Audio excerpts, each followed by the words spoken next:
ছেড়ে দাও মা, ছাড়ো মা, আমাকে ছাড়ো। লাগাও, আরো ভালো করে লাগাও। আমাকে কেউ বিল লেগে দেখতে আসলে রূপের পাহাড় বেরিয়ে যায়। এতে কি বলছি বোন, আমি তো সাজিয়েই নি। চুপ কর, আমার মুখের উপর কথা। এবার যেতে তোর লেগে আমার মেয়ের বিয়ে ভেঙে যায় না, অগুন্ড মুখ পড়ি দেবো।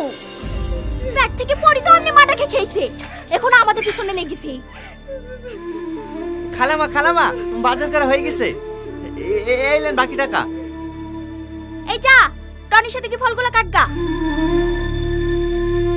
আচ্ছা দে, মুখ ধুইছি, কপালে কষ্ট আছে। হ্যাঁ চ মা, হ্যাঁ তোকে সাজিয়ে দিই কি।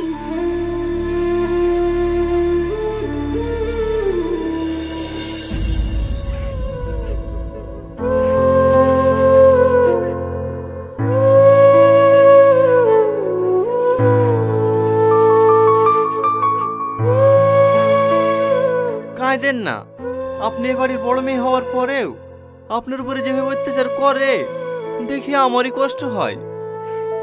আজ যদি আপনার আব্বু বেঁচে থাকতো তাহলে কোনোদিন আপনাকে এইভাবে কষ্ট দিতে পারতো না। আপনি যত তাড়াতাড়ি পারেন ভালো একটা ছেলেকে বিয়ে করে এ বাড়ি থেকে চলে যান। চুপ করো, তোমাকে কথা কাট দিতে বলিনি। এই সালমা, মানুষ চলে এসেছে, তাড়াতাড়ি ফলগুলো রেডি করলে আয়। হ্যাঁ আসছি মা।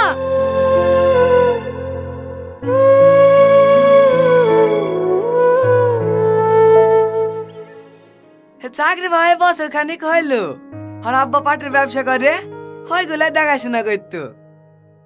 হো, আপনাদের বাড়ি রংপুরের বাজারে? হ্যাঁ না ভিতর পানে? না না, একবারে বাজারে, ওই যে আর এম নার্সিং হোমটা আছে না, ওর পাশেই। ও হ্যাঁ, লেন ভাই, চা খেলেন? আব্বা, মেয়ে যৌতুক আছে, ও মেয়ে আমার পছন্দ না। এখন বকিস নি, চুপ কর। দাঁড়ান দাঁড়ান, আমি তুলে দিছি।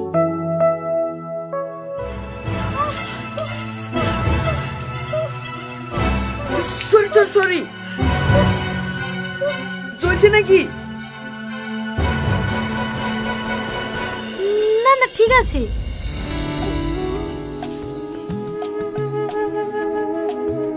আব্বা, আমি এই মেয়েটাকে বিয়ে করবো। বিয়ে করবে বলে বিয়ে দেবো নাকি? একটা মেয়েকে দেখতে আর একটা মেয়ের দিকে নজর, আপনার তো চরিত্রই ভালো না। বেরোন বাড়ি থেকে। এই বাবু, চ।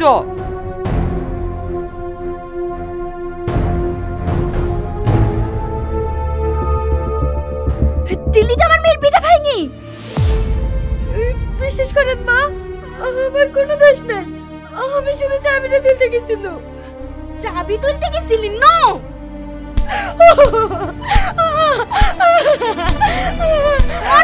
আরো ভালো করে মারো। ছেড়ে দাও মা।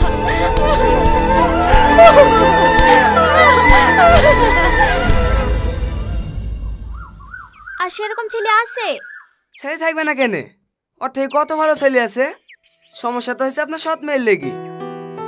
পাড়াতে অনেক লোকের বিয়ে ভেঙে দিছে, বলছে বড় মেয়েকে রেখে ছোট মেয়ের বিয়ে দিছে। তাকে না আপনি আগে বড় মেয়েটার বিয়ে দেন। ওর বিয়ে দেবো কি করে? ও বিয়ে হয়ে শ্বশুর বাড়ি চলে গেলে বাড়ি কাজগুলো কে করবে? আরে বুঝতে পারলেন না ভাবি, ভাইরে বিয়ে দেওয়ার কথা বলছে নাকি? আপনাদের বাড়ি কাজের ছেলেটার সাথে বিয়ে দিতেন না? এই গ্রামে থাকবে, আপনার বাড়িতেই কাজ করবে, দুবেলা দুটো দুজনকে খেতে দেবেন, তাহলে হয়ে যাবে। কথাটা তো তুমি খারাপ বলনি। এই টনি, ছাদের উপর থেকে নেমে আয়। আসছি খালামা।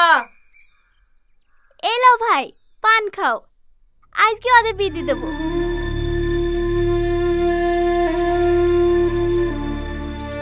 হ্যাঁ বলেন খালামা।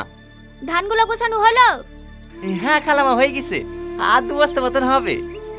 ঠিক আছে, পরে করিস, যা পাঞ্জাবি পরে আইগা। কেন খালামা? আমার মেয়ের সাথে তোর বিয়ে দেবো। আপনার মেয়ের সাথে? চুপ, আমার মেয়ের সাথে না, সৎ মেয়ের সাথে।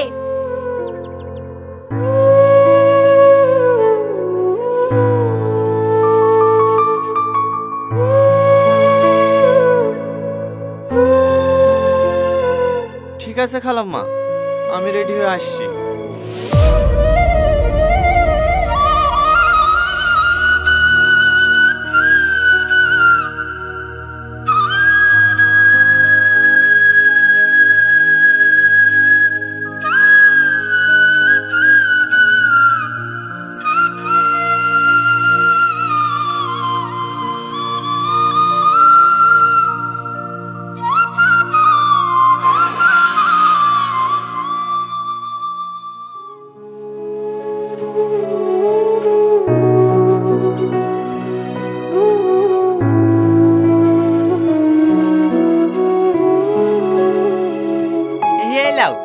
খাবারটা খেয়ে নাও। আমি জানি আমার সাথে বিয়ে হয়েছে বলি তুমি মন খারাপ করে কিচ্ছু খাওনি। আমি বুঝতে পেরেছি তোমার আমাকে একটুও পছন্দ না, কিন্তু আমি যদি বিয়েটা না করতাম তাহলে হয়তো আমার থেকে কোনো খারাপ ছেলের সঙ্গে তোমার বিয়ে দিয়ে দিত। আমি শুধু তোমার কথা ভেবেই এই বিয়েটা করেছি। খেয়ে শুই পড়ো। ভয় পেও না, আমি কোনোদিনও স্বামীর অধিকার নিয়ে তোমার সামনে এসে দাঁড়াবো না, এইটুকু বিশ্বাস করতে পারো।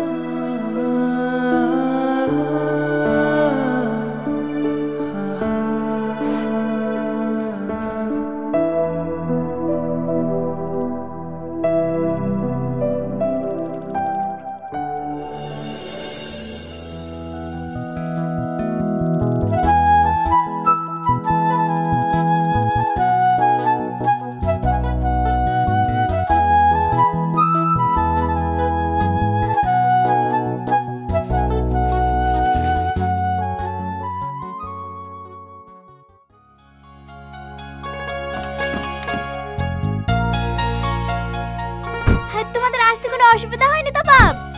না না মা, কোনো অসুবিধা হয়নি। আর আস্তে আস্তে ভেঙে ফেলবা নাকি? ঠিক আছে ভাই। এই ভাই কাকে বলছি? সাহেব বলবি। ঠিক আছে সাহেব। হ্যাঁ, বিয়ের পরে প্রথম শ্বশুর বাড়ি আসলা, হ্যাঁ যতই কাজ থাক এক সপ্তাহ নিচে কিন্তু বাড়ি যেতে দেবো না বাপ। না না মা, অতদিন থাকতে পারবো না, সামনে মঙ্গলবারে চলে যেতে হবে। একটা নতুন রাস্তায় টেন্ডার আছে, আমি না গেলে আবার পাস হবে না। তুমি জানো মা, তোমার জামাই সব থেকে বড় কন্ট্রাক্টর। তোমার জামাইয়ের আন্ডারে 200-এরও বেশি লোক কাজ করে। তোমার জামাইয়ের ওখানে বিশাল সম্মান, কেউ স্যার ছাড়া কথাই বলে না।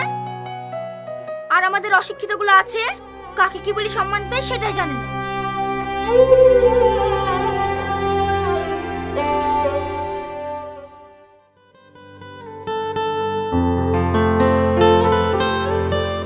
ওষুধটা খেয়ে কম হলো? হ্যাঁ, একটু কম লাগছে। এই লাও, আদাতে চা করিলে আসনু, খেয়ে লাও, দেখো মাথা ধরেটা কমে যাবে। তুমি একটু আরাম করো, আজকের ও বাড়িতে কাজে যেতে হবে না। না না, ভাই এসছে, ভালো মন্দ খাবার করতে হবে, না গেলে হয়। ও আমি ম্যানেজ করে নেবো, এ অসুস্থ শরীরে আজ যেতে হবে না। কেন আমার বদলে তুমি রান্না করবে নাকি? কেন আমি রান্না করতে পারিনি নাকি? যাও সাইকেলটা বের করো গা, অত অসুবিধা হবে না। ওষুধ খেয়েছি তো, একটু পরেই ঠিক হয়ে যাবে। ঠিক আছে।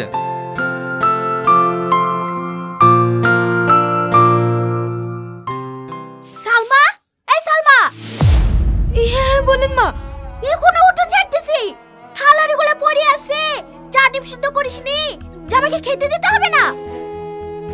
হ্যাঁ মা, থালগুলো মেজে একা ধরেছি। কটা বাজে এখন? 8টা বেজে যাচ্ছে, এখন তুমি থালারি মাজবা? জামাই খাবে কখন? মা, ও শরীরটা একটু খারাপ তো, তাই আসতে একটু লেট হয়ে গেছে। আমি থালাটি মেজে দিছি। ঠিক আছে, আধ ঘন্টার মধ্যে যেন জামাইয়ের ঘরে সকালকার নাস্তা পৌঁছে যায়। ঠিক আছে মা। যাও সালমা, তুমি আঁকা ধরো গা, আমি থালাড়িগুলো মাজছি। না না, তোমাকে মাজতে হবে না, আমি মাজছি। চুপ করো তো, তোমাকে পানি কাছে যেতে হবে না, এমনিতে জ্বর এসে মরছে, আবার পানি লাগবে। যাও তুমি আঁকা ধরো গা।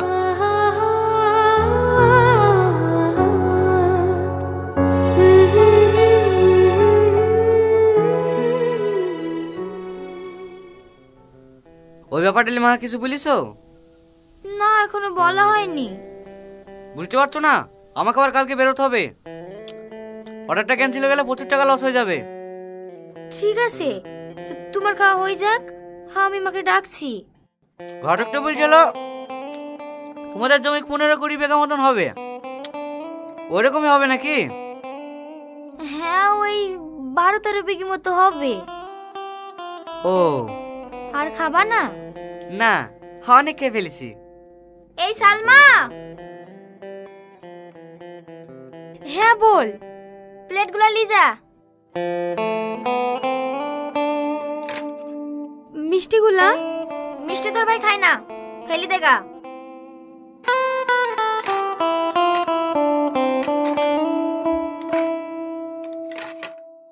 আর শোন, যার সময় মাকে ডেকে দিয়ে যাস। ঠিক আছে। ওগো, মাকে ডাকতে পাঠানো, এখন আবার সিগারেট ধরেছো কেন? ও কিছু বলছি মা? হ্যাঁ, এইখানে বসো। হ্যাঁ বল। তোমার জামাই একটা হাই রেটের টেন্ডার ধরেছে, সিকিউরিটি মানি হিসাবে 1 কোটি টাকা জমা করতে হবে। কাজটা তুলতে পারলে 4-5 কোটি টাকা লাভ হবে। 50 লাখ টাকা মতো শর্ট পড়ছে, তুমি একটু ম্যানেজ করে দাও না মা। এত টাকা আমি কোথায় পাবো? আমাদের 12-13 বিঘি জমি নাই, ওই জমিগুলো বেচে দাও না মা। একবার টেন্ডারটা হাতে পেয়ে গেলে তো ওরকম জমি 1-2 বিঘি কিনা হবে। ঠিক আছে, তুমি কোনো চিন্তা করো না জামাই, আমি খরিদ্দার দেখছি।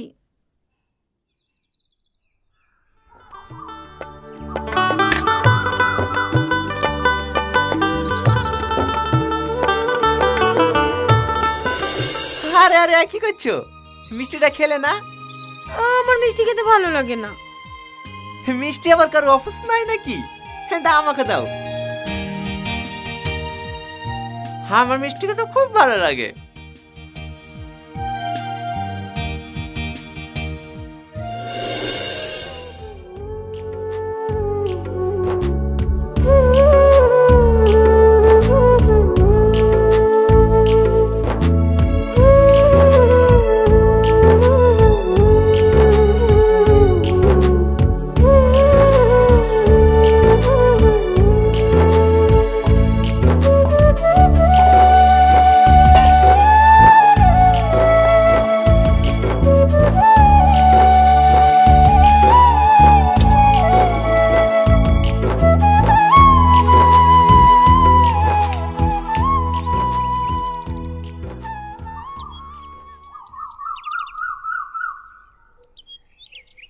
ওই শোন।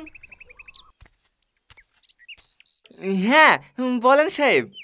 জুতোটা বাজার থেকে পালিশ করে এসে দে। ঠিক আছে সাহেব, দেন। একটু তাড়াতাড়ি আসবি, আমরা আবার ঘুরতে বেরোবো। এই রে, চুরি টুরি করার দরকার নাই, 20 টাকা রেখে বাকিটা ফেরত দিয়ে দিবি। আমরা গরিব হতে পারি সাহেব, কিন্তু কারো কিছু চুরি করি না। হ্যাঁ, ভিখারির আবার সত্যতা।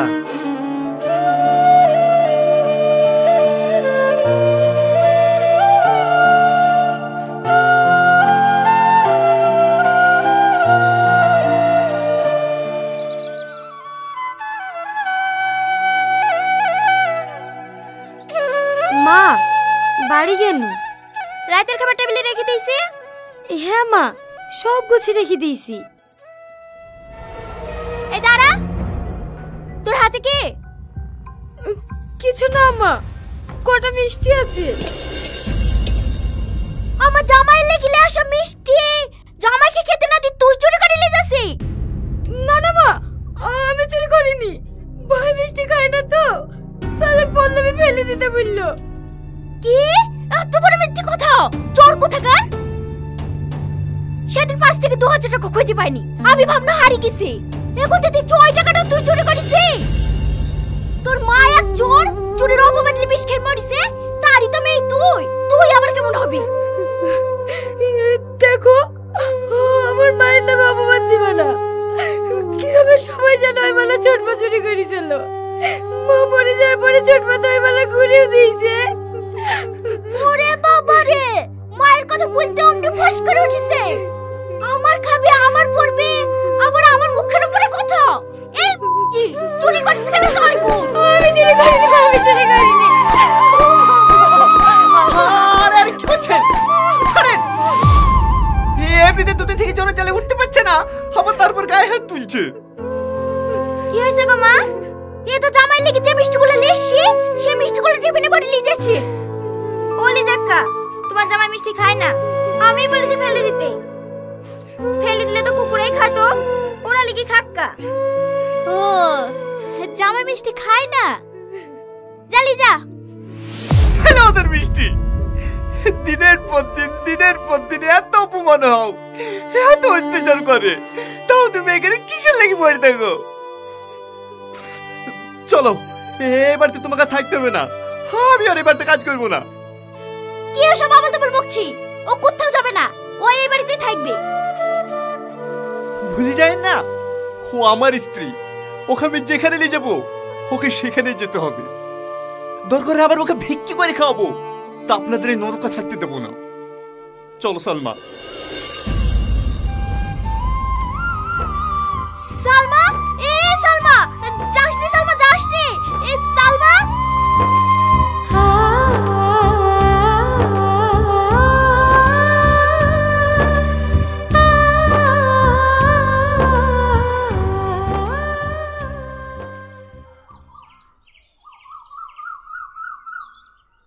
এইভাবে রাগ করে চলে আসলা, এবার কি করবা?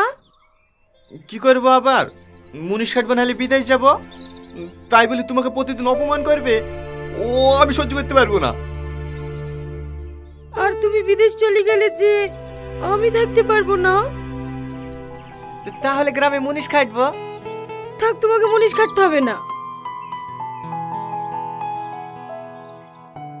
এই লাও ধরো, এই দুটো বন্দুক দিয়ে তুমি যে কোনো একটা ব্যবসা শুরু করো গা। না না, এ বালা আমি নিতে পারবো না, এটা তো তোমার মায়ের শেষ স্মৃতি। যদি আমি বন্দুক দিয়ে ছাড়াতে না পারি। সে বিশ্বাস আমার আছে, আর যদি না পারো ছাড়াবা না। তুমি তো রান্না করতে ভালোই পারো, একটা খাবারের দোকান দাও গা। ঠিক আছে।